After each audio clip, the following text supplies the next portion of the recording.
Mon parcours professionnel, moi j'ai commencé à travailler, j'étais technicien supérieur avec un DUT mesure physique et j'ai évolué en 20 années de carrière d'un poste de technicien sur un poste de cadre, ingénieur, responsable de procédés. Et je me suis trouvé au bout d'un moment bloqué pour évoluer, sachant que j'avais un poste d'ingénieur mais je n'avais pas le diplôme.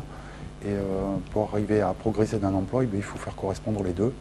Donc la VAE, j'y étais vers ça pour cette raison-là, pour faire correspondre un diplôme avec une expérience professionnelle. Quelque part, le dossier de financement a été quelque chose de très simple parce qu'on était dans un plan de restructuration.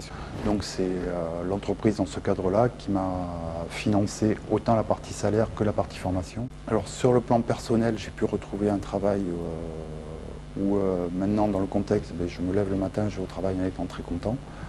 J'ai trouvé un poste d'ingénieur et j'ai évolué très rapidement, en 3 mois, vers un poste de responsable où j'ai maintenant une équipe de 8 personnes qui travaillent avec moi.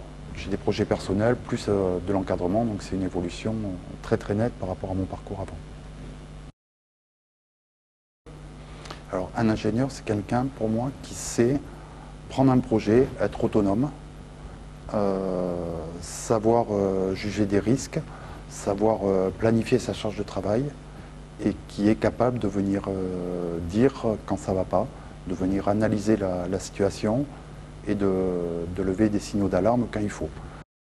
Alors quelqu'un qui envisage de faire une VAE pour un diplôme d'enseignement supérieur, après je ne peux pas parler des autres diplômes, c'est de bien réfléchir à l'énergie qu'il veut y mettre et de bien réfléchir à l'adéquation de son parcours professionnel avec le diplôme qu'il vise d'obtenir.